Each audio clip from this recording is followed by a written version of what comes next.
Сәлеметсіздер, менің аты жөнім Жоламан Әсері Ерболқызы. Мен Жаңаөзен мектеп гимназиясының 2-ші сынып оқушысымын. Менің жобамның тақырыбы табиғи көйлер деп аталады. Мағынасы табиғи таза өнімдері түрлі түстерді дегенді білдіреді. Мақсатым адам денсаулығына пайдалы күнделікті тұрмыста қалай қолдануды таныстыру. Міндетім табиғи көйлердің маңыздылығын баяндау, өстілігі, түрлі дерттерге шипа болатын табиғи өнімдерді қалай қолдануды таныстыру. Адамдар бояуды бұрыннан қолданған, бояу арқылы өмір жарқын қызықты еткен. Бояу сөзі латын пигменту сөзінен шыққан. Пигмент кез келген заттан алуға болады, тіпті тастан да алуға болады.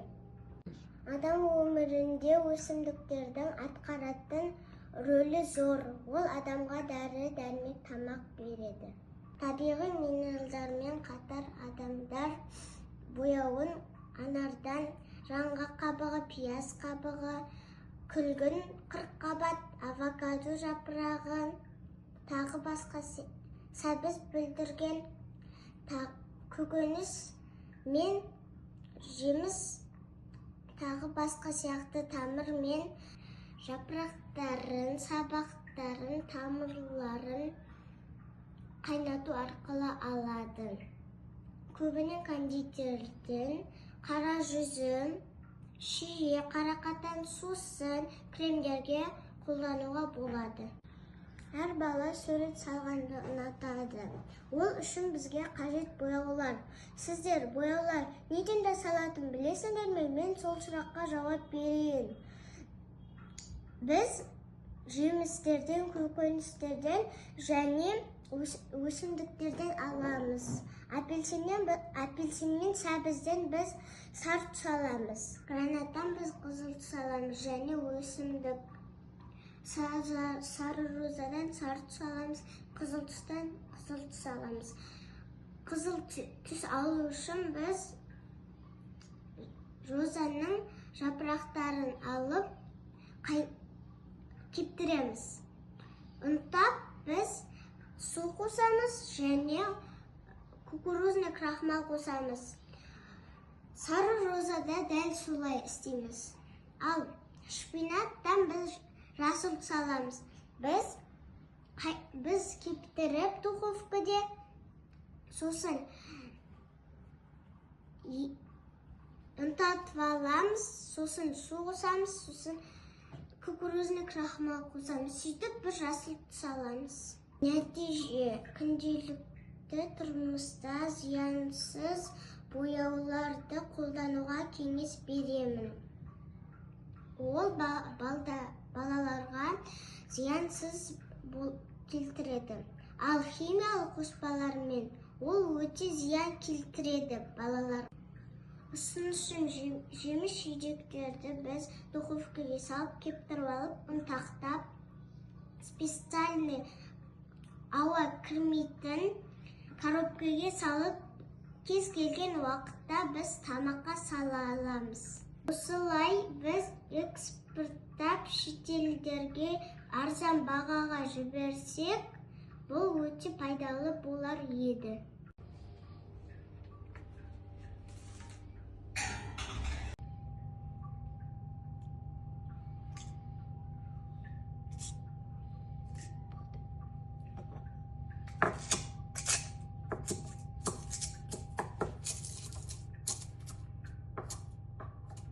Алдымен біз кукурузный крахмал қосамыз. Және су.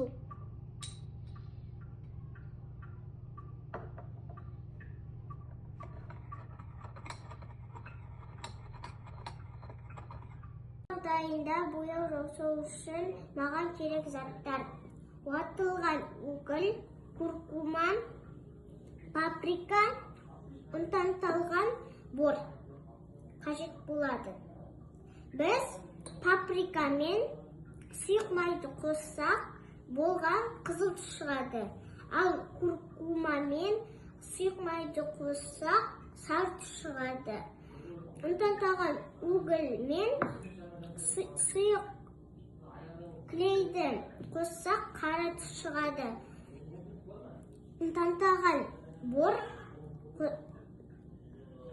майға қоссақ, ақ түс шығады.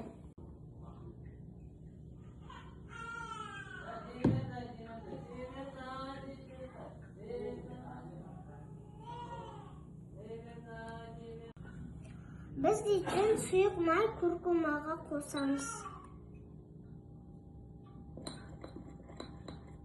Паприкаға сұйық майды қоссақ, қызыл түс шығады. Жұмыртқа мен ағы мен ұнтақталған бұрға қосамыз. Біздің дайын болған түстеріміз ақ, сары, қара, қызыл. Жасаған бояуларыммен балаларға арнап шығардым. Бұл зиянсыз, химиялық қоспаларсыз. Бұл өте пайдалы. Дайын болған бояуды құямыз.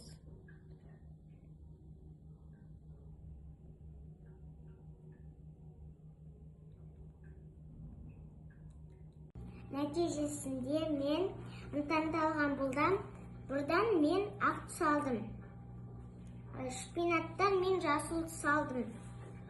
Ұнтақталған угольден мен қара түс алдым. Паприкадан мен оранжевый түс алдым. Куркумадан біз сары түс алдық. Қызыл розадан біз қызыл түс алдық. Әрбір бала сурет салуды ұнатады. Оған бізге бояулар қажет. Сендер бояулар қалай жасалатын білесіңдер ме? Мен бұл сұраққа жауап берейін. Үй жағдайында табиғи заттармен акварель бояуын дәмдеуіш жасаймын. Бізге ол үшін қызыл жуадан біз қызыл түс аламыз. Ал сәбізден біз сары зат аламыз. Апельсиннен сары зат аламыз. Клубникадан сары түс аламыз. Қызыл свекладан біз қызыл түс аламыз. Гранаттан біз қызыл түс аламыз. Шпинаттан біз жасыл түс аламыз. Біз қызыл розадан қызыл түс аламыз. Сары розадан сары түс аламыз. Біз ақ чеснок пен свекла біз қызыл ақ капустаға қоссақ, бұл қызыл капустаға айналып кетеді. Мен қазір соп істейтін боламын. Бұл балаларға зиянсыз.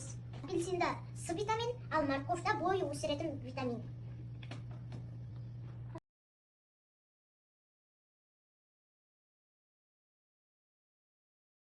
Біз морковь пен апельсиннен сары сусын алдық. Қызыл роза мен шпинатты мен кептіріп алдым духовкаде. Содан қызыл розадан қызыл түс шықты. Қандай зат қостың сен? Мен кукурузный крахмал қостым. Сосын кептіргенде уатып, уағын яқа себіп, су құйып былғадым. Содан қызыл түс шықты. Ал шпинатта почти дәл солай.